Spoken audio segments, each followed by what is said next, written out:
Je vous invite à prendre place. Bienvenue à tous. Je vous invite à prendre place dans les premiers rangs, comme ça on peut remplir donc la salle petit à petit. Donc voilà, approchons-nous, c'est bien. On va lire en Actes chapitre 20. Actes chapitre 20. Si vous avez vos Bibles, je vous encourage à les ouvrir. Pas vos téléphones, hein, mais vos Bibles. Alors c'est Paul qui parle donc aux anciens d'Éphèse. Bon, j'avais à cœur de lire ce passage. Vous êtes à l'écoute tous? Actes chapitre 20, verset 17. Cependant, des milliers, Paul envoya chercher à Éphèse les anciens de l'Église. Lorsqu'il fut arrivé vers lui, il leur dit, vous savez de quelle manière, depuis le premier jour, je suis entré en Asie, je me suis sans cesse conduit avec vous, servant le Seigneur en toute humilité, avec larmes et au milieu des épreuves qui me suscitaient les embûches des Juifs. Paul avait des épreuves. Hein? Vous savez que je n'ai rien caché de ce qui vous était utile et que je n'ai pas craint de vous prêcher et de vous enseigner publiquement et dans les maisons, annonçant aux Juifs et aux Grecs la repentance envers Dieu et la foi en notre Seigneur Jésus-Christ. Et maintenant, voici, lié par l'Esprit, je vais à Jérusalem, ne sachant pas ce qui m'arrivera. Seulement de ville en ville, l'Esprit Saint m'avertit que des liens et des tribulations m'attendent. Mais je ne fais pour moi-même aucun cas de ma vie comme si elle m'était précieuse, pourvu que j'accomplisse ma course avec joie. Et le ministère que j'ai reçu du Seigneur Jésus, d'annoncer la bonne nouvelle de la grâce de Dieu. Et maintenant, voici, je sais que vous ne verrez plus mon visage, vous tous au milieu desquels j'ai passé en prêchant le royaume des dieux. C'est pourquoi je vous déclare aujourd'hui que je suis pur du sang de vous tous, car je vous ai annoncé tout le conseil de Dieu sans en rien cacher. Prenez donc garde à vous-même et à tout le troupeau sur lequel le Saint-Esprit vous a établi évêque, pour paître l'Église du Seigneur qu'il s'est acquise par son propre sang. Tout cela, dans la vie de l'apôtre Paul, s'il vous plaît, il y a beaucoup de discussions, c'était pour l'Église qu'il s'était acquise par son propre sang. Donc aujourd'hui, dans les cours de base dont j'ai eu la joie d'enseigner, c'était l'Église. L'Église qui s'est acquise par son propre sang. Tu as de la valeur parce que lui, il a estimé que c'était par son sang précieux que tu deviendrais enfant de Dieu. Tu obtiendrais le pardon de tes péchés et que tu puisses vivre pleinement une vie de foi et dans un contexte d'église. Donc ce n'est pas à prendre à la légère. Il a acquis l'église par son propre sang. Et nous sommes participants aujourd'hui. Tout à l'heure, nous allons participer à la table du Seigneur. En nous rappelons le prix qu'il a payé pour chacun de nous. Donc, on a de la valeur aux yeux de Dieu. Seigneur, merci Seigneur, parce que cet après-midi, nous sommes ici en tant que corps de Christ, acquis par le sang précieux de Jésus, d'une valeur inestimable. Et aujourd'hui, Seigneur, nous pouvons nous réjouir, nous pouvons te prier, nous prions au milieu de l'assemblée. C'est pour cela que nous élevons nos voix vers toi. C'est pour cela que nous prions avec liberté. Nous exprimons ce que tu as mis sur notre cœur. Nous exprimons nos louanges, notre adoration. Parce que tout ce que nous faisons, c'est en retour face à cet amour que tu nous as manifesté. Merci Seigneur de nous parler. Merci Seigneur de nous accompagner tout au long de cet après-midi. Nous voulons que tu sois honoré en toutes choses et que des âmes soient attirées à toi. Au nom de Jésus. Amen. Lèvons-nous et nous allons louer le Seigneur, pas par habitude, mais en retour, Seigneur, reçois notre amour.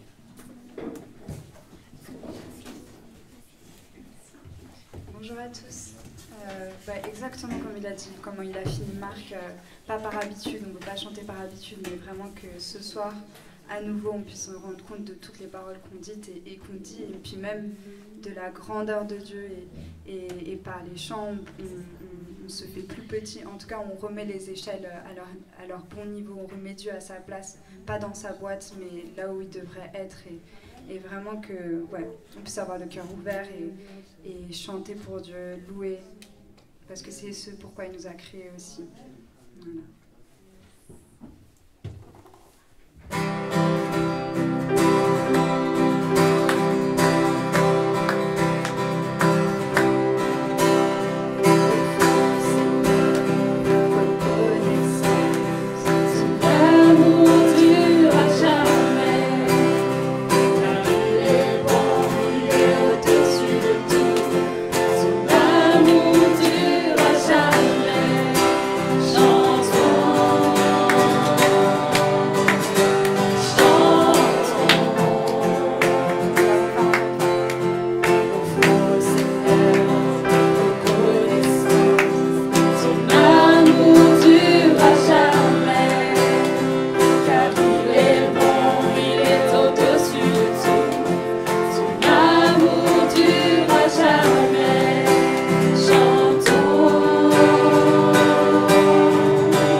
présent dans notre quotidien, Seigneur, pour que tu puisses nous montrer ce qui est pas important pour toi, ce qu'on doit mettre de côté, Seigneur. Merci parce que quand tu es présent, les mensonges de l'ennemi tombent, les mensonges de l'ennemi n'ont plus aucune efficacité dans notre vie parce que tu es la vérité, Seigneur, et qu'on ne veut que toi, Seigneur Jésus. On veut déclarer qui tu es ce soir, on veut déclarer ce que tu fais dans nos vies, Seigneur Jésus, et même si on ne le voit pas tous les jours, Seigneur, eh ben on veut le déclarer parce qu'on le croit, et c'est pour ça qu'on est tes enfants, Seigneur.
Chanter qui tu es pour nous, Seigneur.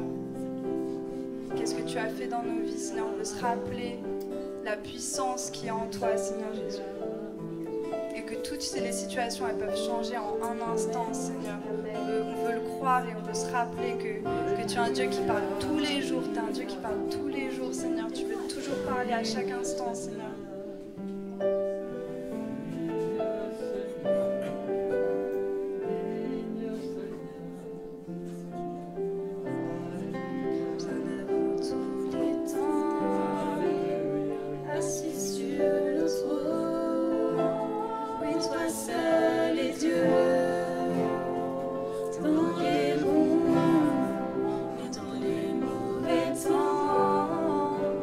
Assis sur le trône.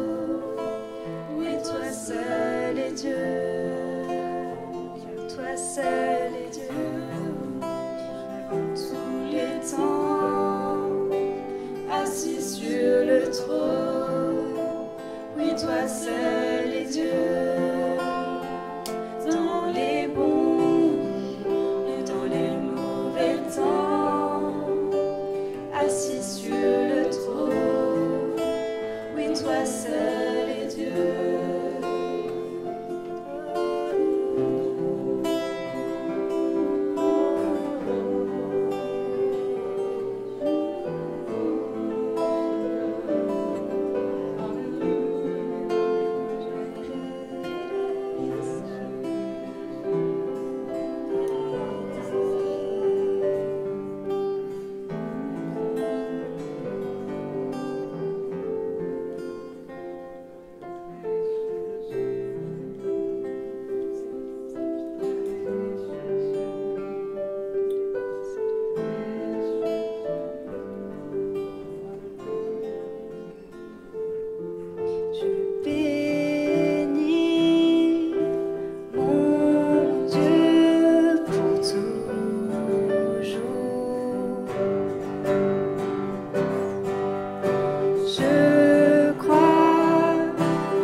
Dans cette église, Seigneur, vraiment prends la place dans cette église, Père. On ne peut pas venir chaque dimanche, chaque samedi sans attendre rien en retour, Seigneur. On peut te louer, bien sûr, on peut passer du temps avec notre famille spirituelle, Seigneur, mais vraiment on veut plus, Seigneur. Si on est là ce soir, c'est parce qu'on veut plus de toi, Seigneur. Plus de toi dans notre quotidien, plus de toi à l'église, plus de révélation, Seigneur Jésus. On veut te faire la place, ce soir.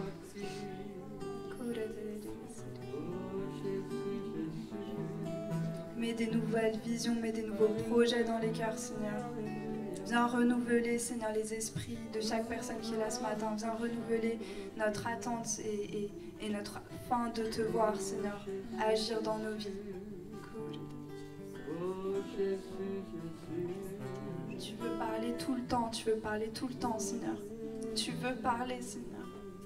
Je te prie, Père, que les bouches ne puissent pas être liées, Seigneur. Jamais, quand il s'agit de toi, quand il s'agit de révélation de qui tu es, Seigneur.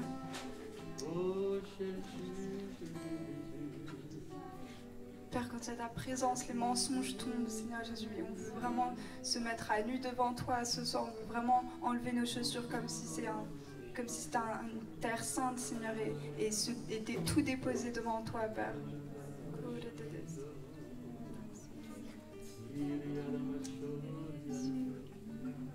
On ne veut pas chanter pour rien, on ne veut pas être là pour rien, Seigneur, mais vraiment pour agir avec toi, parce que tu as des envies, parce que tu as des projets pour nous, Seigneur, et on veut être prêts pour les réaliser. On est tes serviteurs, Seigneur.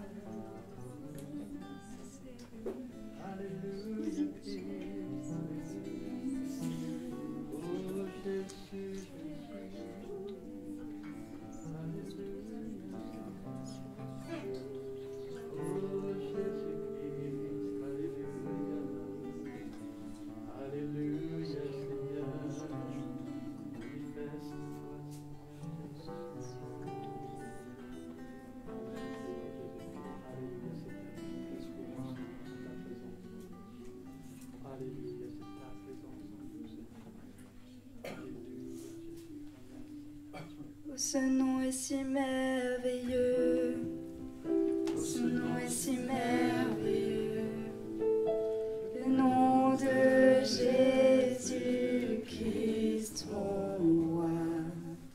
Oh, ce nom est si merveilleux, sa beauté est sans pareil. Oh, ce nom est si merveilleux, le nom de Jésus.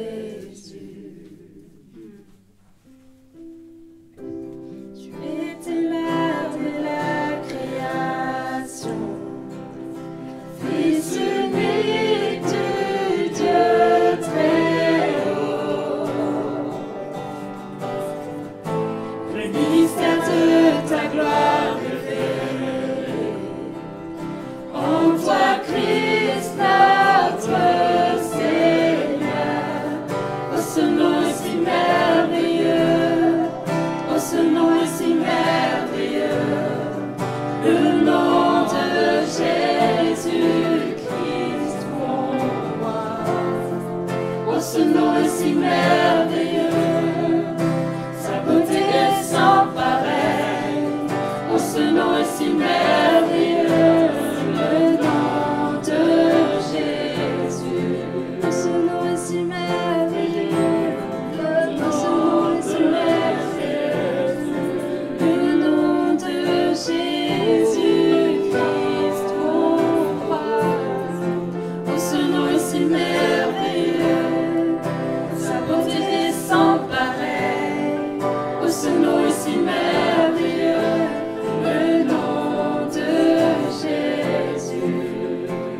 toi seul le règne, à toi seul la gloire, car ton nom surpasse tout autre nom.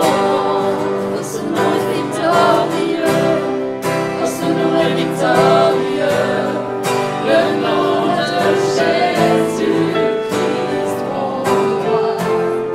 Oh, ce nom est victorieux, sa beauté est sans pareil. Oh, ce nom est victorieux, le nom de Jésus. Oh, ce nom est victorieux, le nom de Jésus. Oh, ce nom est victorieux, le nom de Jésus. Oh, ce nom est victorieux, le nom de Jésus. Oh, victorieux nom.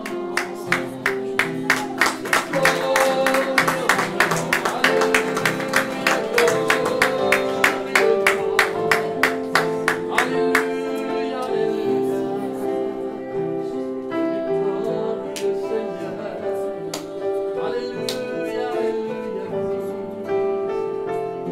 Oh, ce nom est victorieux, oh, ce nom est victorieux, le nom de Jésus-Christ, mon roi.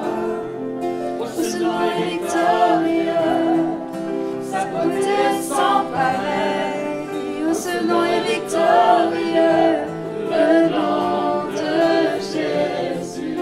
Ce nom est victorieux, le nom de Jésus.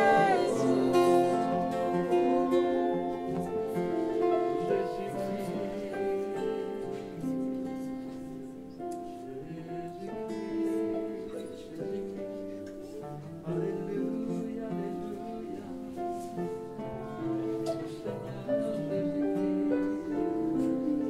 Alléluia, nous sommes heureux. Tu es victorieux, Seigneur.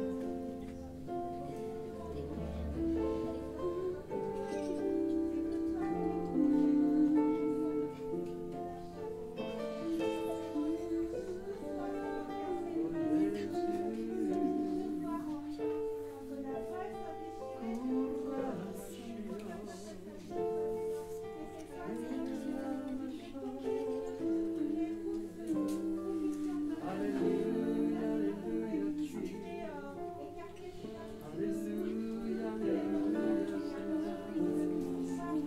Oh Jésus, Jésus, Jésus, Jésus,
Amen.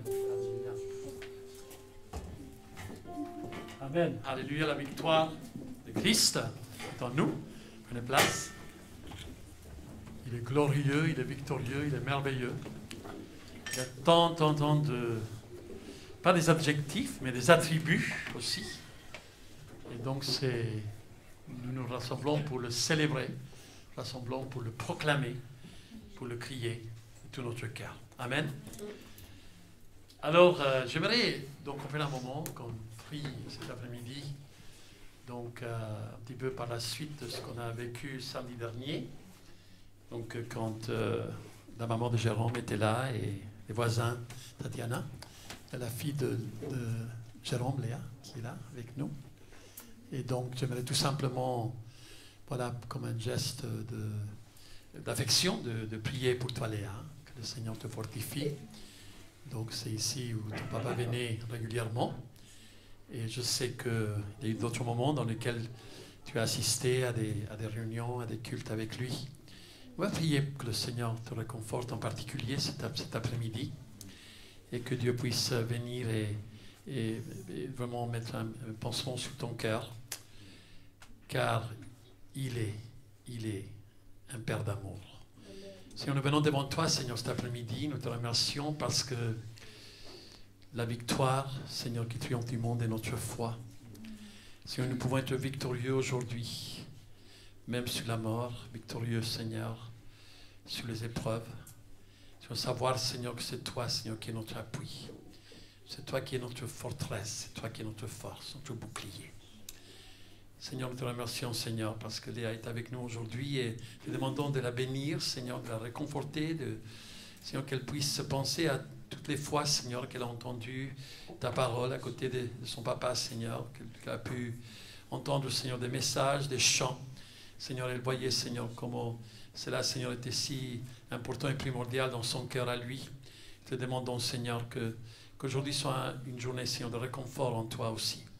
Merci, Seigneur, pour sa présence au milieu de nous et pour la paix, Seigneur, qui inonde son cœur, au nom de Jésus. Merci, Seigneur, parce que nous t'appartenons, Seigneur, et chacun, Seigneur, on fait une démarche et on veut te suivre. Et Seigneur, je sais, Seigneur, que le désir de cœur, Seigneur, de Jérôme, Seigneur, c'était que ses enfants, Seigneur, te suivent. Et je sais, Seigneur, que tu as déjà, Seigneur, commencé à parler et commencé, Seigneur, à toucher, Seigneur, le cœur de Léa, Seigneur, et te demande de la bénir en particulier, au nom de Jésus. Merci, Seigneur, de bénir l'ensemble de l'Église ici ce soir, Seigneur, et merci aussi, Seigneur, malgré les différentes restrictions qu'on vit aujourd'hui, Seigneur, avec le couvre-feu et donc qui va avoir une incidence sur notre réunion de prière, qui va avoir une incidence sur beaucoup de choses.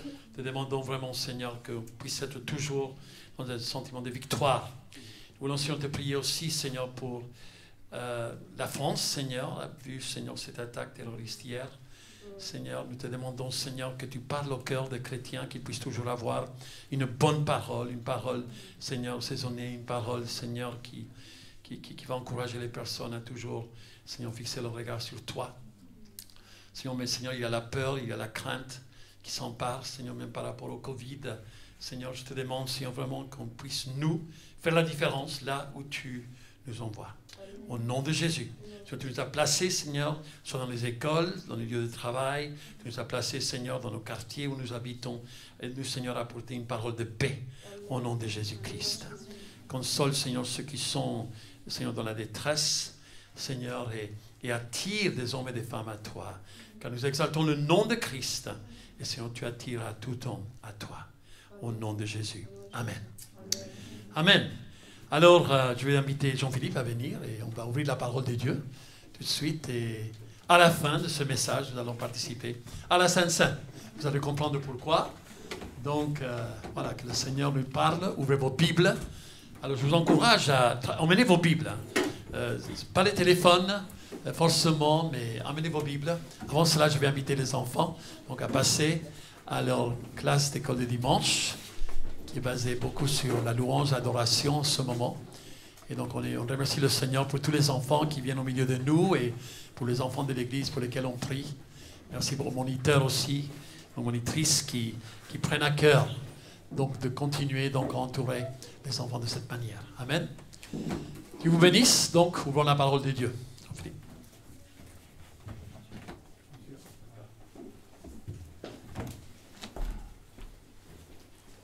Bonjour. Ou bonsoir, peu importe l'heure, le moment. L'essentiel, c'est qu'on ait notre cœur qui soit ouvert à entendre effectivement la parole de Dieu, à nous laisser entreprendre par l'œuvre que le Seigneur fait.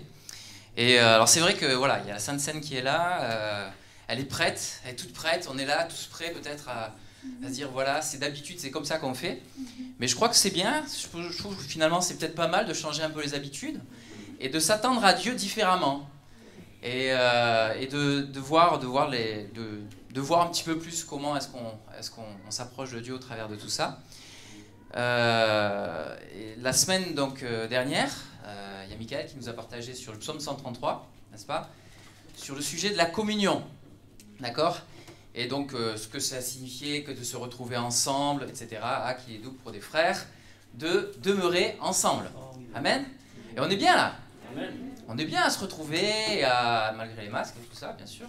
Mais on est quand même bien, ça fait quand même du bien de pouvoir se voir un petit peu en face. Et alors il y a le livre des Actes qui, lui, nous témoigne aussi de la manière dont les disciples vivaient la communion. Mais avant ça, je voudrais prier, je voudrais qu'on puisse prendre un temps simplement de prière. Parce que Seigneur, c'est entre tes mains que nous remettons ces moments. C'est toi qui disposes de nos cœurs, de nos vies. Et c'est toi qui as disposé, Seigneur, la parole pour que nous puissions, Seigneur, nous nourrir auprès de toi. De ce qui convient, Seigneur, par rapport aux saisons, Seigneur, que nous traversons dans nos vies, à ce que nous entendons autour de nous, à ce qui est nécessaire, Seigneur, pour nous, Seigneur, plus que des fois ce que nous voudrions, plus que des fois ce que nous voudrions entreprendre, Seigneur. On ne maîtrise pas tout, mais toi, Seigneur, tu maîtrises tout. Toi, tu contrôles et tu diriges, Seigneur, beaucoup de choses. Et c'est à toi que nous voulons nous en remettre. C'est à toi que je m'en remets, Seigneur, pour ces moments, dans le nom de Jésus-Christ. Amen. Voilà, le livre des Actes nous parle, dans Acte 2, 46-47, sur la réunion des disciples dans l'assemblée. De quelle manière, en fait, est-ce que chaque jour, ils étaient ensemble? Chaque jour, ils se retrouvaient. Alors, c'est pas notre cas, hein, on se retrouve déjà une fois par semaine ou deux, c'est déjà bien, ou trois, des fois. Mais il nous est dit dans ce passage, ils étaient chaque jour ensemble, assidus au temple, dans Acte 2, et ils rompaient le pain dans les maisons et prenaient leur nourriture avec joie et simplicité de cœur, louant Dieu et trouvant grâce auprès de tout le peuple. Et le Seigneur ajoutait chaque jour à l'Église ceux qui étaient sauvés. Amen. Amen. Ils se retrouvaient chaque jour, régulièrement, pour pouvoir partager, pour pouvoir prendre des temps ensemble. Et alors c'est facile, on pourrait voir dans ce passage-là le signe un petit peu de la Sainte Seine, mais c'est pas que ça. C'est simplement, ils prenaient du temps. Il s'agissait avant tout de prendre le repas ensemble. Il s'agissait de partager ensemble la communion, de communier, je ne parle pas le terme communion, de communier dans l'unité, dans la prière, dans les moments ensemble. Et je crois que c'est le moment, alors bien sûr on a le moment de la Sainte Seine, mais c'est le moment aussi où on peut réaliser qu'au-delà de la Sainte Seine, c'est un temps de partage. Au-delà d'un moment où le Seigneur a dit « Faites ceci en mémoire de moi chaque fois que vous vous réunissez ». Et dans ce moment-là, quand Jésus a dit ça, il parlait de son corps qui allait être brisé pour tous, pour que tout le monde ait part à la vie éternelle, bien sûr. Mais il n'a pas choisi ce moment par hasard. Il a choisi ce moment parce que les disciples, les gens, tout le monde se réunit quotidiennement pour pouvoir prendre un temps de repas. On peut être tous occupés à un tas d'affaires, à un tas d'occupations, on peut avoir tout un tas de choses, mais en général, je ne dis pas si on saute le repas, c'est pas pareil, mais en général, on se retrouve en famille ou avec des amis ou autre chose pour prendre un temps de repas. Et ce temps de repas, c'est pas juste je vais manger, c'est un temps aussi de communion. C'est un temps aussi où on partage. C'est un temps où on se raconte les choses. C'est un temps où on échange. Donc quand Jésus dit « Faites ceci en mémoire de moi toutes les fois où vous vous réunissez », il parle de toutes les fois où l'on se réunit. Il parle de ces fois où l'on se réunit pour partager. Et il parle aussi de tous ceux donc, qui prennent part à ce partage et du besoin que tout le monde se rassemble autour de celui qui le partage. Que tout le monde puisse se retrouver autour de celui qui le partage. C'est-à-dire Jésus-Christ dans le cas de la vie de foi. Et dans Jean chapitre 6 verset 48, Jésus dit quelque chose de fondamental. Il dit « Je suis le pain de vie ». Alors c'est incroyable cette histoire de pain. Hein. Je sais pas, moi quand je mange, j'ai pas forcément besoin de pain. Alors moi je sais que j'ai un père, mon père à moi, pas mon père dans les cieux, mon père à moi. Lui, il ne peut pas manger s'il n'y a pas de pain. Un jour, j'étais au restaurant avec lui, et puis moi, je commence à manger, et puis je dis, mais qu'est-ce que tu attends? Il me dit, ah, ils n'ont pas servi le pain. Ah bah oui, mais bah non, moi, je ne mange pas s'il n'y a pas le pain. Bon, d'accord, ok, c'est bien. Mais Jésus parlait de quelque chose en particulier. Donc, dans le livre, donc Jean, chapitre 6, verset 48, et c'est plus ou moins autour de ce passage-là que je vais tourner aujourd'hui. Jean chapitre 6, verset 48, il dit « Je suis le pain de vie ». Alors, qu'est-ce que ça signifie? Qu'est-ce que ça représente? Je suis le pain de vie. Enfin, je ne sais pas. Vous avez souvent entendu quelqu'un qui vous dit « Mais moi, c'est moi le pain. C'est moi qui suis le pain. » En général, c'est... Et il faut avouer que les disciples, ils avaient du mal à comprendre ça. Les Juifs qui étaient même là, ils avaient du mal à comprendre ce qu'il disait. Quand Jésus il parlait de ça, il parlait de quelque chose en particulier. Il voulait dire quelque chose. Alors, bien sûr, je ne vais pas vous faire une leçon sur comment on fait le pain. Je ne vais pas vous faire cet affront-là. D'accord?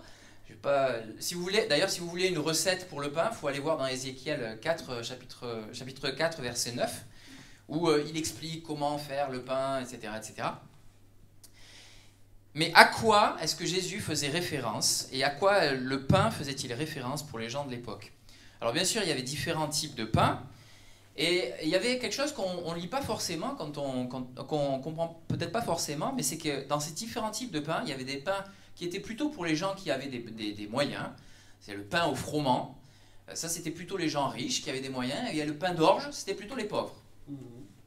C'était plutôt les pauvres qui avaient ça. Alors bon, c'est intéressant parce que justement, si on prend Ézéchiel 4, il parle de mélanger tous les froment, l'orge et tout ça ensemble. Donc ça peut offrir, mais qu'on ne va pas voir ici, ça peut offrir un élément de réflexion par rapport à ça. Mais les principales caractéristiques qu'on retrouve par rapport au pain, c'est déjà de savoir s'il s'agit du pain levé ou non. Je ne sais pas si vous avez fait attention, mais dans la Bible, il est question du pain levé et il est question du pain non levé. Et donc il y a deux types de pain. Le pain donc non levé, qu'on appelle le matzot, le matzah, et c'est celui qu'on retrouve en fait finalement à Pâques. C'est celui qu'on retrouve, alors il faisait du pain un petit peu comme ça aussi pour les Shabbats, mais celui qu'on retrouve à Pâques, c'est notamment ce pain-là. Pourquoi? Parce que c'est le pain de la hâte. C'est le pain qu'on fait vite, c'est le pain qu'on fait rapidement. Et c'est celui que les Hébreux, ils emportent lorsqu'ils fuient leur condition d'esclave. Quand ils s'en vont de cette condition d'esclave, quand ils doivent partir, qu'est-ce qu'ils font? Ils font du pain, mais pas du pain levé. Ils n'ont pas le temps. Ils n'ont pas le temps. Ça se fait dans la rapidité, ça se fait vite. Et aussi, ils deviennent nomades. Et donc, pour eux, ça signifie bien sûr la rapidité de préparation. Et surtout, ça signifie de pouvoir se tenir prêt au départ. Pouvoir se tenir prêt au départ. Être dans l'attente. Être dans l'interrogation. Des fois, nous aussi, on peut se demander, mais Seigneur, quand est-ce que tu reviens? Quand est-ce que tout ça, où est-ce que ça va? Où est-ce que ça aboutit? Mais le Seigneur Dieu, il nous appelle à nous attendre à lui. Bien sûr, à lui faire confiance. À persévérer dans la voie dans laquelle nous sommes pour lui faire confiance. Et l'autre pain, le pain levé, c'est le chametz, lui, il est obtenu par fermentation au contact de l'eau. Et c'était celui, bien sûr, des sédentaires. C'était celui de ceux qui ne bougeaient pas et qui, en général, je veux dire, les sédentaires, ils étaient aussi près des points d'eau, d'accord? C'était aussi près des endroits, il y avait un puits, il y avait une rivière, quelque chose, c'est là où se trouvaient les sédentaires. À l'inverse des nomades qui, eux, se trouvaient beaucoup plus dans les endroits déserts. Donc déjà, on peut comprendre un peu le choix, parce qu'il n'y avait pas aussi cette disponibilité de l'eau. Mais le pain levé, c'est celui dans lequel on se laisse vivre. C'est celui dans lequel on regarde les choses passer, on prend le temps, bien sûr, mais on ne s'attend pas forcément à quelque chose au-delà du moment qui est là. On ne s'attend pas forcément à aller plus loin. Lorsque Jésus parlait et qu'il disait « Gardez-vous du levain des pharisiens et des sadducéens » dans Matthieu 16, 6. On peut supposer qu'il faisait notamment référence à ceux qui s'étaient installés, à ceux qui étaient figés dans la manière de penser, dans la manière de réfléchir, dans la manière de comprendre la foi, de comprendre ce que Dieu veut, qui ne s'attendaient plus à Dieu. et qui avaient considéré peut-être terminer leur course. Ils ne sont plus forcément redevables envers Dieu, et on pourrait presque croire que c'est plutôt Dieu qui leur serait redevable, parce qu'ils n'étaient pas beaucoup à l'écoute. Et les religieux de cette époque-là, les pharisiens, les sadducéens, ils vivaient leur vie, ils avaient mis des lois, ils avaient mis tout un tas de choses au travers desquelles ils disaient « Voilà comment vous devez vous approcher de Dieu ». Au-delà de ça, il n'y avait rien d'autre. Il n'y avait aucun moyen de dire « Oui, mais je pense que… Oui, mais peut-être que… Ça peut se faire différemment. » Non, voilà quelle est la loi, voilà quel est le chemin que tu dois suivre. C'est arrangeant, c'est rassurant, c'est sécurisant peut-être. Mais à aucun moment, on ne s'attend à ce que Dieu fait. À aucun moment, on ne recherche vraiment ce que Dieu veut. Et l'objectif de Jésus, au cours de sa venue, c'était de faire et de chercher, quoi? La volonté du Père. Autrement dit, c'était de poser des questions. C'était de s'interroger, Seigneur, qu'est-ce que tu veux? Qu'est-ce que tu veux? Où est-ce que tu veux me conduire? Où est-ce que tu veux m'emmener? Vers où est-ce que je vais? Et ça, en tant que croyants, ce sont des questions que nous pourrions nous poser. C'est bien. Si nous sommes dans cette démarche-là, c'est bien. C'est pas un mal. Si nous étions au contraire dans la démarche de dire « Moi, je sais tout, je connais tout. Personne ne peut m'apprendre de quelque chose de nouveau », nous nous tromperions nous-mêmes. Parce que Dieu est bien au-delà de nos pensées. Jésus insiste, en parlant du pain, même jusque dans le Notre Père. Vous connaissez peut-être, j'espère. Donne-nous notre pain quotidien. D'accord? Donne-nous notre pain quotidien. Donne-nous notre pain de chaque jour. Chaque jour. C'est pas donne-nous notre pain sur toute cette année. Hein? C'est pas donne-nous notre pain dans 3 jours, dans 3, 4 jours. Donne-nous notre pain pour l'année prochaine, etc. C'est donne-nous notre pain quotidien. Aujourd'hui, Seigneur, tu fais quelque chose. Et aujourd'hui, je m'attends à toi. Parce qu'après tout, nous pourrions oublier que malgré tout, c'est Dieu qui pourvoit. C'est Dieu qui pourvoit à nos besoins. C'est Dieu qui pourvoit à notre vie. Nous pourrions dire, bon d'accord, mais attends, moi mon pain, entre guillemets, parce que quand on parle de pain, on parle de nourriture, on parle de biens, on parle de besoins, on parle de tout un tas de choses, d'accord? Ben moi mon pain, c'est à la sueur de mon front que je l'ai gagné. D'accord? On pourrait se dire ça. Alors oui, peut-être. Mais ce serait aussi être aveugle sur la manière dont Dieu dirige les circonstances dans nos vies, dirige les situations. Et notre rôle, c'est aussi de regarder à qu'est-ce que Dieu fait. Essayer de comprendre, essayer de savoir. On ne comprend pas toutes choses. On ne sait pas toutes choses. Mais soyons attentifs pour être reconnaissants dans les petites choses. Des fois dans celles qu'on ne voit pas. Parfois, Dieu nous conduit dans le désert. Parfois, Dieu nous conduit dans des situations où qu'on ne maîtrise pas, où finalement, on est entièrement dépendant de lui. Pour comprendre, pour accepter que c'est lui qui pourvoit. Que c'est lui qui pourvoit à toute chose. Et ça, bien souvent, c'est pas évident parce qu'on a nos vies, on a notre confort, on a nos habitudes, on a notre quotidien. On sait que toutes les fins de mois, il y a mon salaire qui va tomber, encore que des fois, en ce moment, on ne sait pas forcément. Mais on sait que voilà, on est dans notre routine, on a notre assurance. On sait que de toute manière, si j'ai pas mon salaire, je serai au chômage, donc je vais toujours gagner quelque chose. Donc j'aurai toujours, j'ai pas à m'inquiéter de quoi que ce soit. Mais à quel moment on réalise que notre foi, nous devons la placer d'abord et avant tout en Dieu. Amen. Quel que soit ce qui, entre guillemets, nous tombe du ciel, quelle que soit l'assurance que nous avons dans une chose ou dans une autre, beaucoup de choses peuvent changer du jour au lendemain. Beaucoup de choses peuvent passer. Et quand on vit comme ça et que d'un coup, hop là, le tapis se dérobe sous nos pieds, on dit mais pourquoi est-ce que Dieu permet ça? Pourquoi est-ce que Dieu permet que telle ou telle situation se produise? Moi je croyais que ça allait bien se passer. Moi, je croyais que j'allais toucher mon salaire. Moi, je croyais que tout ça allait bien se passer, que j'allais trouver du travail facilement, etc., etc. Pourquoi est-ce que Dieu me laisse comme ça? Pourquoi est-ce que ça se passe comme ça? La première des choses que nous avons à faire, c'est de lui faire confiance. Et c'est de croire que c'est lui qui pourvoit. Amen. Amen. Notre pain, notre nourriture, nos besoins, tout ça est entre les mains de Dieu. Exode, dans le livre d'Exode, vous connaissez l'histoire avec Moïse.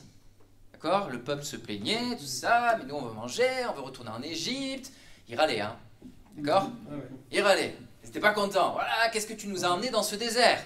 Ici, il n'y a pas de nourriture, il n'y a pas d'eau, il n'y a rien. Mais qu'est-ce qu'on fait là? Qu'est-ce que vous auriez fait à la place? Qu'est-ce qu'on aurait fait? Ah oui. Il n'y avait rien. Alors en bon français, moi je pense qu'on on râle facilement. Hein. Il faut avouer que...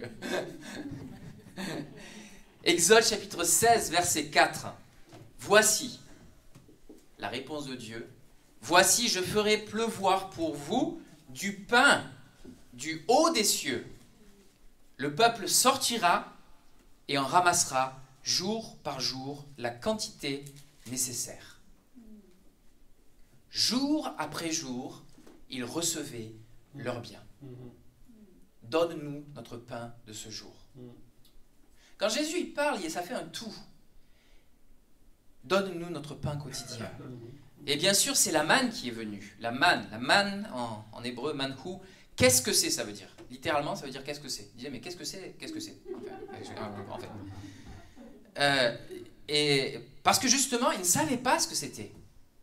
Et dans Exode 16, 15, donc un peu plus loin du passage que je vous ai cité tout à l'heure, les enfants d'Israël regardèrent et ils se dirent l'un à l'autre, mais qu'est-ce que c'est? Car ils ne savaient pas ce que c'était. Moïse leur dit, c'est le pain que l'Éternel vous donne pour nourriture. Du pain, ils en avaient déjà vu. Du pain, ils savaient ce que c'était. Si on prend le pain qui est là, on sait ce que c'est, on voit, on le visualise. Mais visiblement, ce qui est apparu, ce qui leur est arrivé, ils se sont dit, mais c'est quoi ça? Mais c'est pas ça. Comment ça, le pain? Mais c'est pas du pain, ça. Dieu a répondu, mais d'une manière à laquelle il ne s'attendait pas. D'une manière à laquelle il n'avait pas prévu. Surtout quand il dit, je ferai pleuvoir pour vous du pain. Alors, du pain du ciel. Je ne sais pas s'ils ont imaginé qu'il y allait des galettes qui allaient tomber comme ça, toutes prêtes et tout ça. Mais quand ils ont vu ça, ils n'ont pas compris. Et le pain que Dieu souhaite nous donner, c'est celui qui n'a pas la marque de la fabrique humaine, mais qui a celle de l'inconnu de Dieu. Celle du désir de Dieu, celle de l'œuvre que Dieu fait. C'est celle-là même qui nous surprend. C'est celle-là même à laquelle on ne s'attendait pas. Et nous, on s'attend toujours à plein de choses. On est toujours en train de réfléchir, à se dire, voilà, c'est comme ça que ça va se passer. Mais Dieu sait nous surprendre. Et le pain que Dieu donne, c'est celui auquel on ne s'attend pas. C'est celui qui nous surprend parce que Dieu est Dieu. Dieu pourvoit et il faut compter sur lui. Il nous faut compter sur lui jusque dans les heures même parfois les plus sombres de nos vies.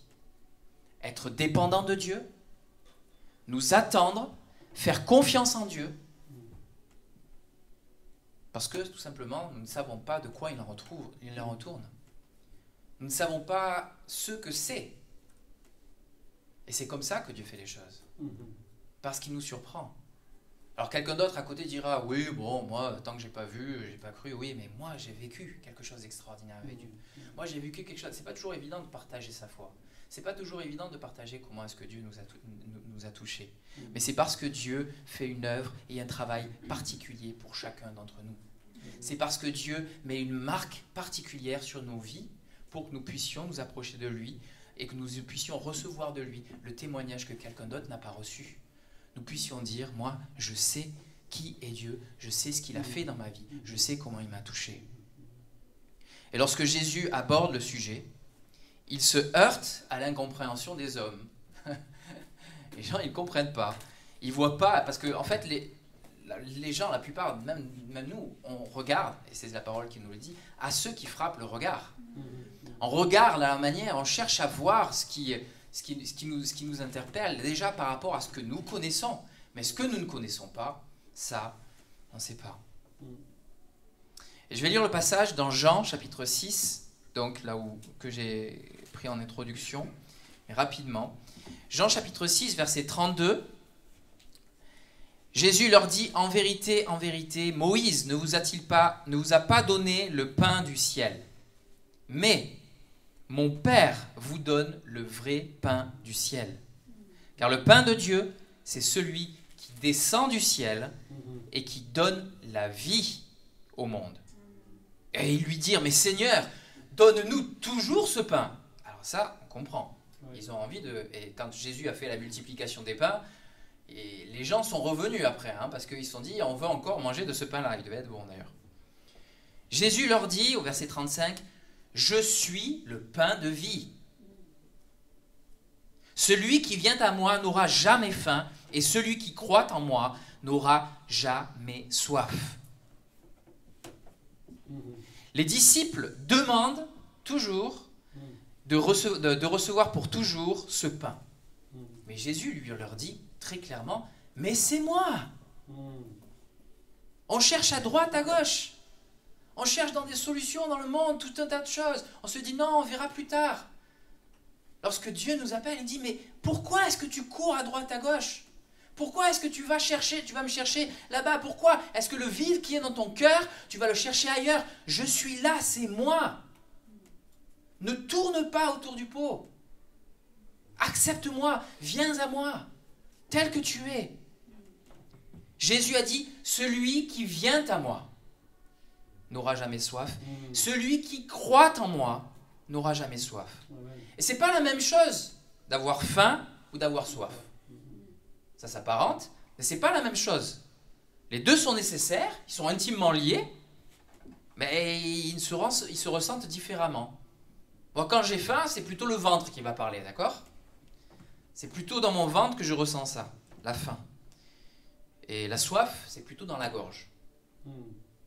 C'est plutôt par ici. Et c'est pas parce que je mange beaucoup que je vais avoir moins soif. Alors ça apaise un petit peu. Mais les deux sont nécessaires. On peut se remplir le ventre de plein de choses. On peut se remplir le ventre de plein de choses. Mais de quoi se remplissent véritablement nos vies? De quoi se remplissent nos cœurs? Quelle direction prennent-elles? Quelle direction est-ce qu'on poursuit dans notre vie? Celui qui vient à moi. Jésus parle d'une direction. Quelle direction est-ce que nous prenons dans nos vies? De même, sur quoi se fondent nos vies? Sur quoi se reposent nos vies? Celui qui croit en moi. Celui qui croit en moi. La direction et le sentier sur lequel on marche sont les deux éléments qui nous permettent d'avancer, qui nous permettent d'aller plus loin.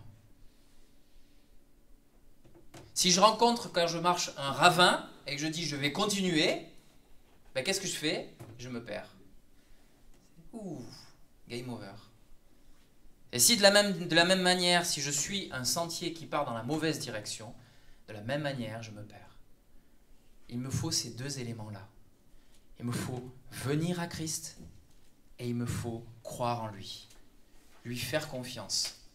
Pour poursuivre ce chemin, il nous faut nous accrocher à cette ligne de vie qui s'appelle Jésus-Christ. Jésus veut dire le sauveur. Ce n'est pas un nom choisi par hasard. Vous avez déjà fait l'acrobranche? Je ne sais pas si ça vous est arrivé, mais quand on fait l'acrobranche, en général, on nous accroche déjà à une ligne de vie, ce qu'on appelle.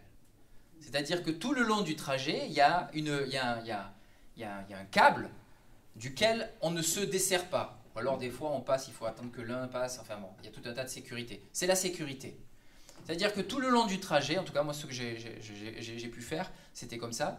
Vous avez un câble et vous le suivez tout du long. Jamais vous, avec le crochet là, jamais vous ressortez de ce câble, sauf à la sortie du parcours. De la même manière, parfois nos temps peuvent être sombres, nos temps peuvent être difficiles, nos temps peuvent être compliqués, les temps par lesquels on passe. Mais quand on est accroché à la ligne de vie, même si on tombe, quand cette ligne de vie s'appelle Jésus, elle restera et nous rattrapera. Notre ligne de vie, c'est lui. Notre pain de vie. Je suis le pain de vie, a dit Jésus. Et il a dit ça aussi en Jean chapitre 6, verset 48, « Je suis le pain de vie ». Donc ça, il répète encore, en vérité, je vous le dis, celui qui croit en moi a la vie éternelle. « Je suis le pain de vie, vos pères ont mangé la manne dans le désert et ils sont morts.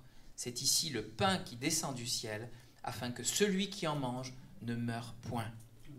Je suis le pain vivant qui est descendu du ciel. Si quelqu'un mange de ce pain, il vivra éternellement.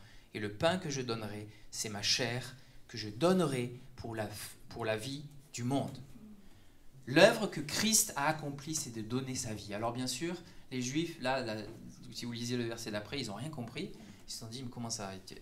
J'ai pas compris, là. Il veut qu'on mange sa chair? C'est quoi? C'est un cannibale?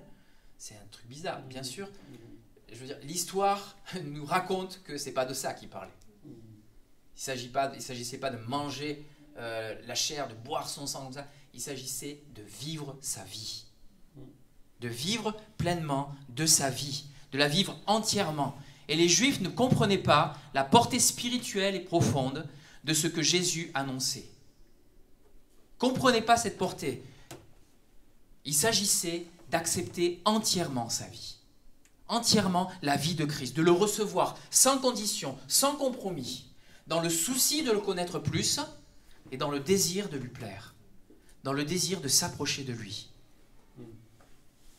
Ça fait toute la différence. Ça fait toute la différence si je viens ici juste parce que j'ai l'habitude et si je viens ici parce que je désire m'approcher de Christ. Amen. Parce que dans cette communion avec Christ, je rentre dans cette communion avec mes frères et mes sœurs. Parce que de cet amour que je reçois de Christ, je peux donner de l'amour à l'égard de mes frères et mes sœurs. Et non pas ni les juger, ni les critiquer, ni aller d'une phrase assassine ou d'une autre. Parce que dans ce cas-là, on peut se poser la question de quel est cet amour que j'ai reçu de Christ. Comment est-ce que je vis l'amour que j'ai reçu de Christ? À ceci, tous connaîtront que vous êtes mes disciples, à l'amour que vous vous porterez, que vous donnerez les uns à l'égard des autres. Parce que cet amour que nous vivons ensemble, nous le recevons de Dieu. C'est parce que nous le recevons que nous pouvons le donner. C'est parce que ce n'est pas quelque chose que le monde et que n'importe qui peut faire et peut fabriquer, entre guillemets, ne serait-ce que par la pensée. C'est quelque chose qui vient et qui est justement surnaturel. Qui dépasse au-delà de nos propres limites. Qui fait que lorsque quelqu'un te fait du mal, tu lui demandes pardon. Oui, mais est-ce qu'il s'agit que je demande pardon à quelqu'un sans qu'il me demande pardon? Ah non, non. Et pourtant, Jésus a dit, mais tu pardonneras même à tes ennemis. Est-ce que tu attends que tes ennemis te demandent pardon? Je ne crois pas. Les paroles que Jésus disait étaient des paroles fortes, qui choquaient, qui dérangeaient les gens, parce que justement, ça sortait des conventions. Ça sortait des habitudes qu'on pouvait avoir, et de la compréhension de l'homme. Dans Jean chapitre 14, verset 19, « Encore un peu de temps, et le monde ne me verra plus. Mais vous me verrez, car je vis. Et vous vivrez aussi. » Si nous vivons, c'est parce que Christ a vécu. Si nous vivons aujourd'hui, c'est parce que Christ est mort, mais qu'il est ressuscité. Amen. Et de cette vie de résurrection, nous pouvons être pleinement remplis. De cette vie de résurrection, nous pouvons avoir notre intelligence, nos pensées, nos habitudes transformées. De cette vie de résurrection, nous pouvons vivre pleinement cette liberté de Christ. Galates 2:20, « J'ai été crucifié avec Christ. » C'est Paul qui parle. J'ai été crucifié avec Christ. Et si je vis, ce n'est plus moi qui vis, c'est Christ qui vit en moi. Et si je vis maintenant dans la chair, je vis dans la foi au Fils de Dieu, qui m'a aimé et qui s'est livré lui-même pour moi. Je vis maintenant dans la chair. Nous vivons chacun d'entre nous dans la chair. Nous vivons des difficultés, nous vivons des combats, nous vivons des douleurs, nous vivons de la tristesse, nous vivons tout un tas de choses. Mais si je vis maintenant dans la chair, je vis dans la foi au Fils de Dieu qui m'a aimé et qui s'est livré lui-même pour moi. Il s'agit d'un vrai partage de Christ pour tous. Ce partage, lorsque les disciples se réunissaient pour partager le pain, Parce qu'il s'agissait de partager le pain. C'est pour ça que c'était aussi pratique qu'elle soit plate, parce qu'ils pouvaient le déchirer. Et donc ils partageaient le pain comme le Christ le faisait au milieu d'eux. Et ils ne se retrouvaient pas seulement autour d'un pain, ils se retrouvaient autour d'un repas, mais dont le fil conducteur de ce repas, c'était le pain. Parce qu'à cette époque-là, c'est ce qu'on utilisait pour manger. Il n'y avait pas de couvert, il n'y avait pas de... D'ailleurs, bon, je ne sais pas si vous le savez ou pas, mais simplement, ils étaient réunis autour. Ils étaient réunis, en général, ils étaient allongés.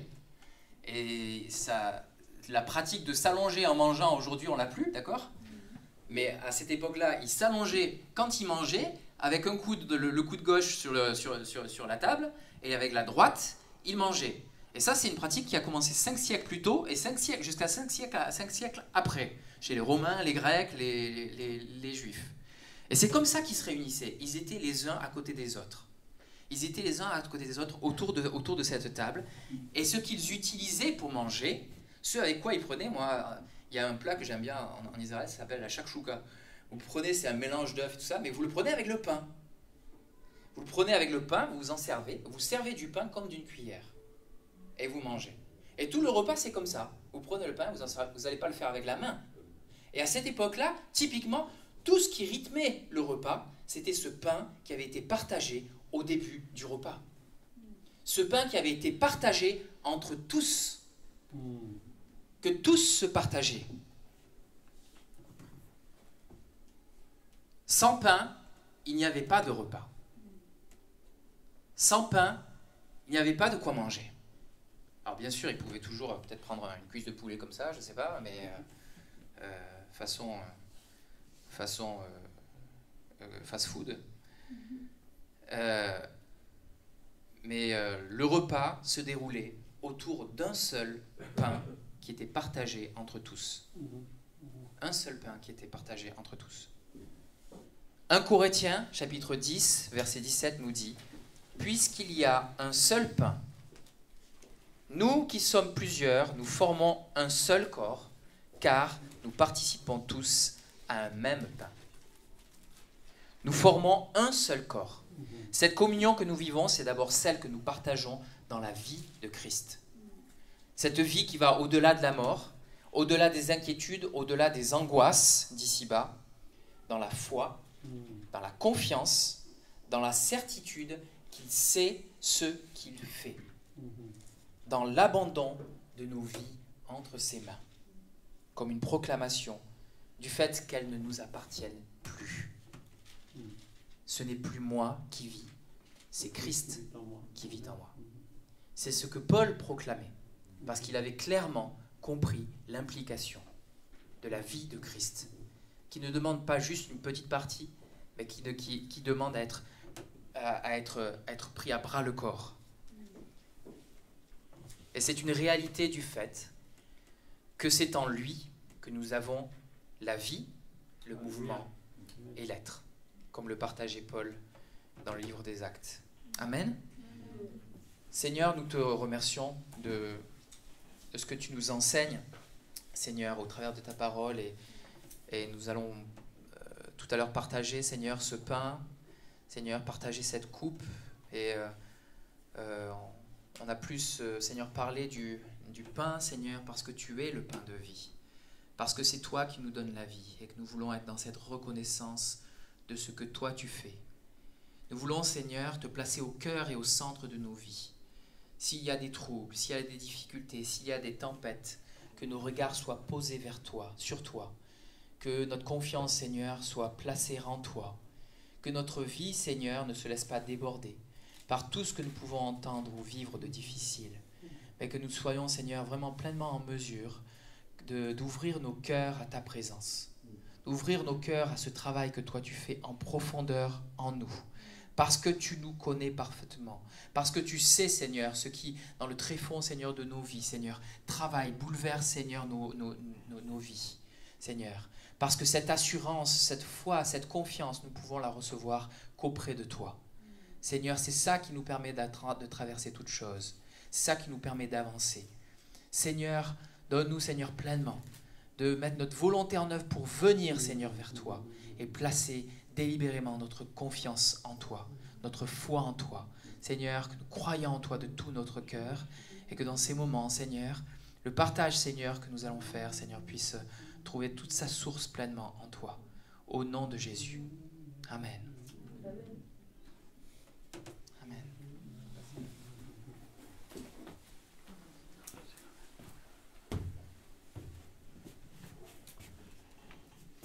La coupe de bénédiction que nous bénissons n'est-elle pas la communion au sang de Christ?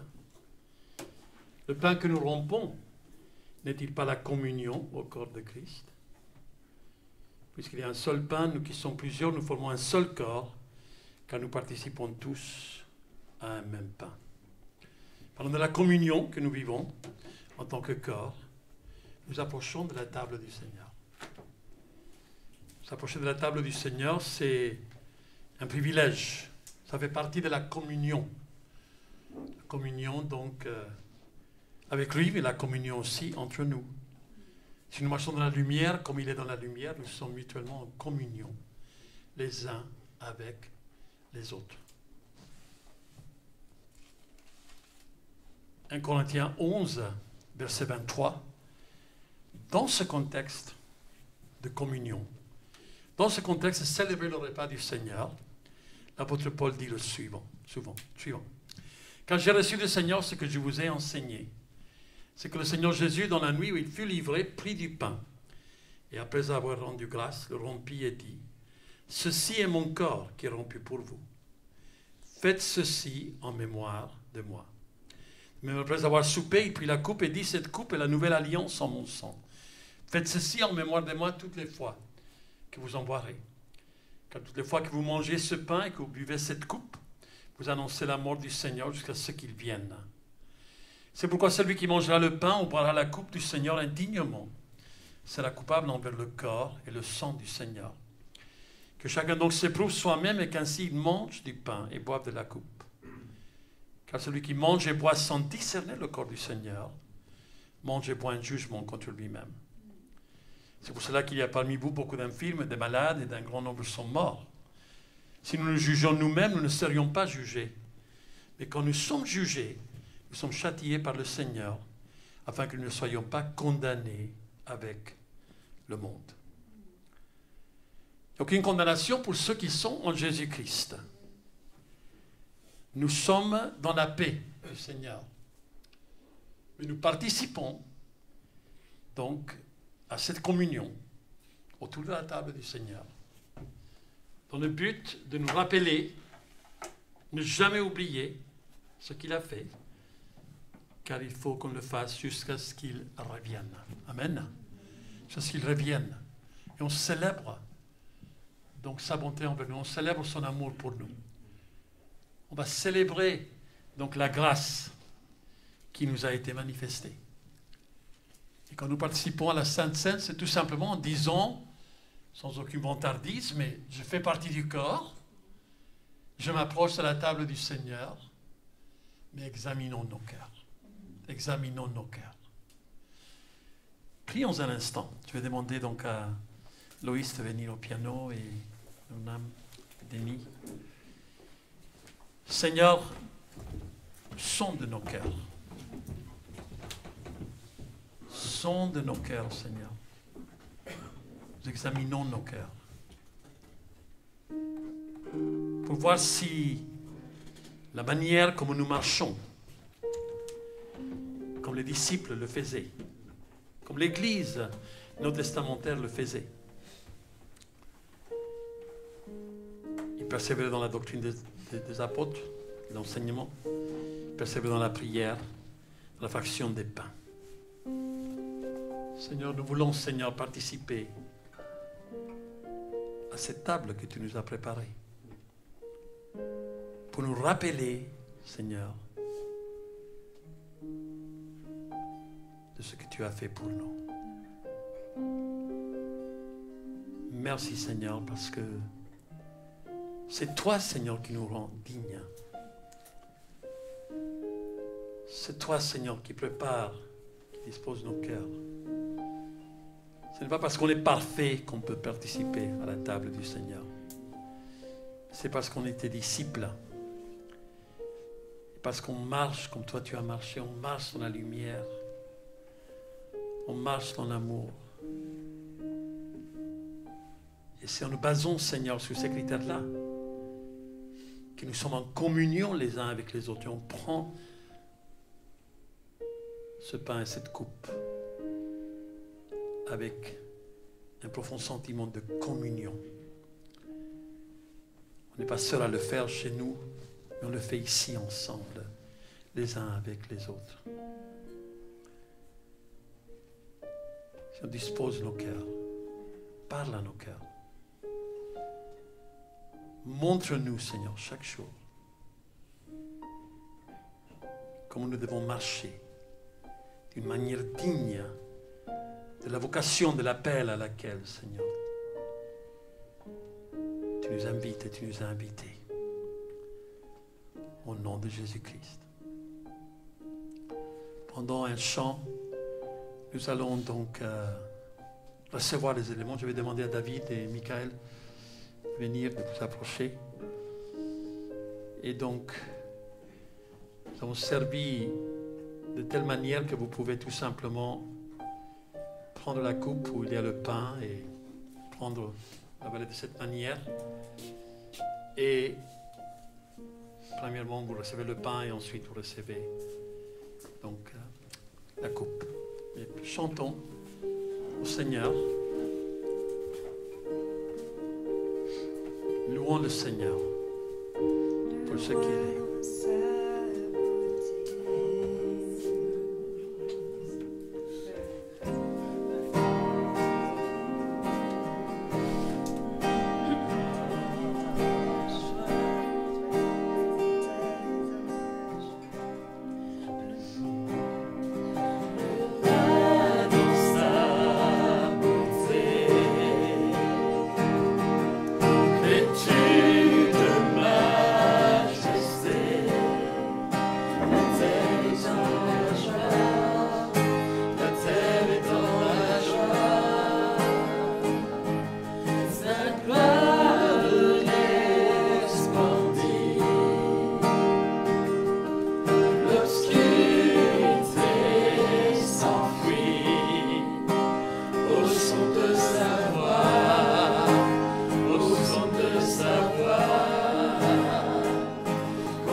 Chantons-le combien Dieu est grand.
Te remercions, Seigneur, aujourd'hui pour cette communion à laquelle tu nous invites. Nous venons avec joie, avec reconnaissance, avec un cœur contrit et humilié devant toi. Merci pour le pain qui nous rappelle de ton corps qui a été meurtri pour nous. Tu es devenu péché, tu as pris notre place. Et Seigneur, tu nous as donné la vie. Merci Seigneur pour la coupe qui nous rappelle sur ton sang déversé sur la croix.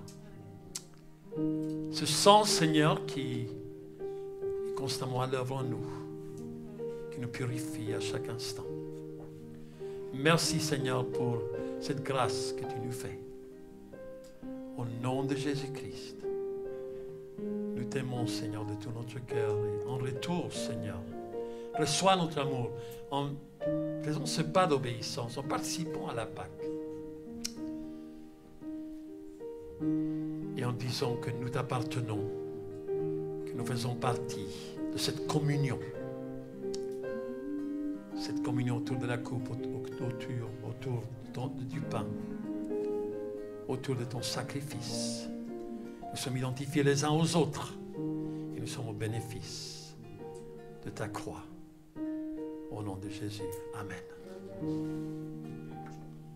Après avoir rendu grâce, il a dit, prenez ceci en mémoire de moi. Prenons le pain. En reconnaissance envers le Seigneur. Amen.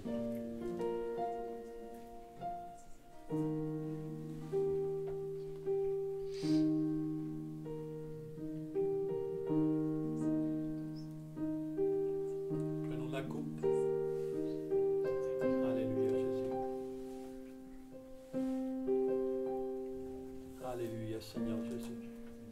Combien Dieu est grand. Chante-le combien Dieu est grand. Alléluia. Combien Dieu est grand, chantons-le combien Dieu est grand, et tous verront combien Dieu est grand. Combien Dieu est grand, chantons-le combien Dieu est grand, et tous verront combien Dieu est grand.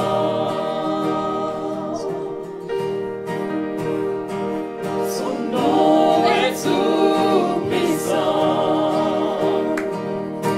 digne de louange, et je chanterai combien Dieu est grand.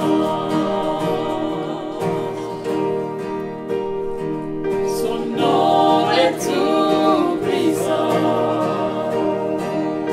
digne de louange, je chanterai combien Dieu est grand. Alléluia. Amen. Prenons place, s'il vous plaît. Donc, j'ai 2-3 annonces à faire.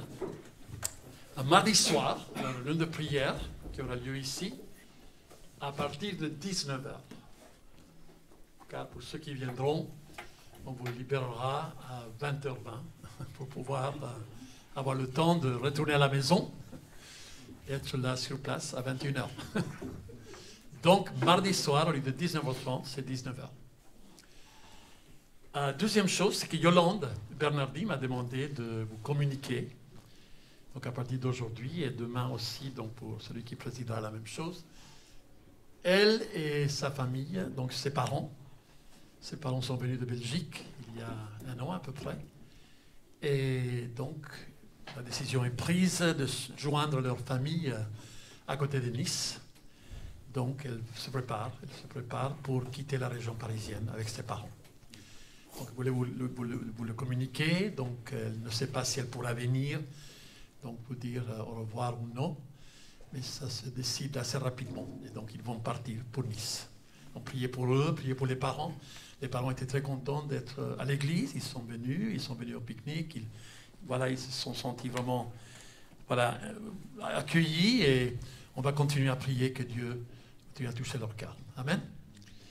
Donc, troisième, c'est que, alors tout à l'heure, donc à la fin de la réunion, il faudrait vraiment qu'on fasse un nettoyage général, donc des chaises, des serpillères, etc. Il faut vraiment qu'on passe partout, que ça soit.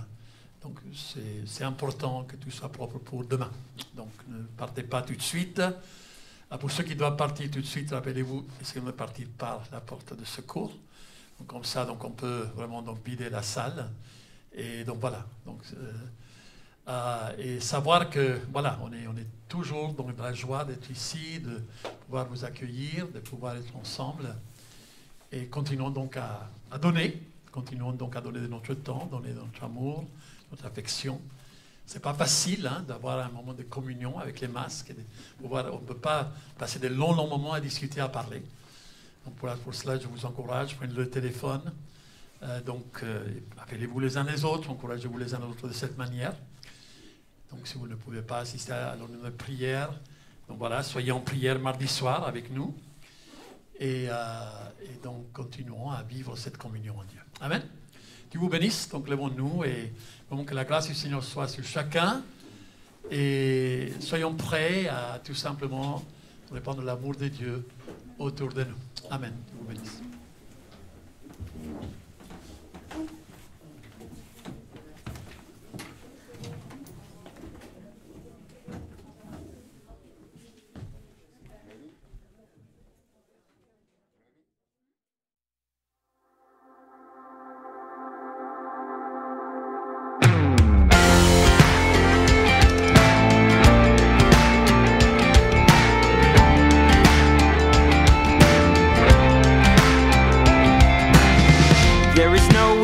Could ever understand, and no one has nor will fully comprehend. Your word says that you've got the ocean in your hand, and that's a pretty big hand if you ask me. Big enough to hold all of us still, and close enough to know all our individual plans. So in my attempts to become a better man, I think I will just follow you closely. Cause I can't do this on my own, but I am not alone. You promised that you would never leave or forsake. Cause I've got nowhere else to go, I absolutely know. You promised that you would never leave or forsake us.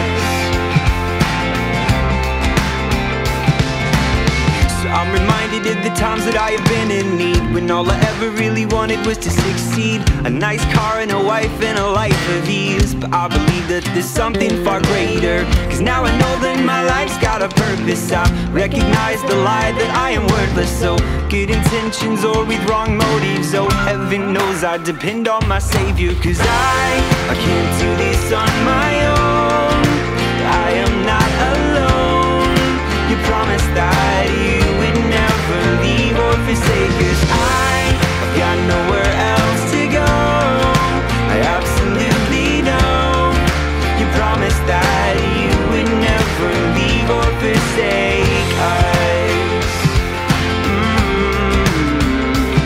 If someone died and you're grieving, you're giving or you're receiving. If you're alive and you're breathing, then he is worthy of singing. This is a giving or taking, so please don't get me mistaken. This is about a relation to the God of creation. I said that I want to tell you that he knows your name. He made all the stars and knows them the same. So when you start thinking about the things you want to change, just keep in mind this one thing: we can't do this on our own, but we are not alone. He promised that he would never leave or forsake us. We've got nowhere else to go, I absolutely know.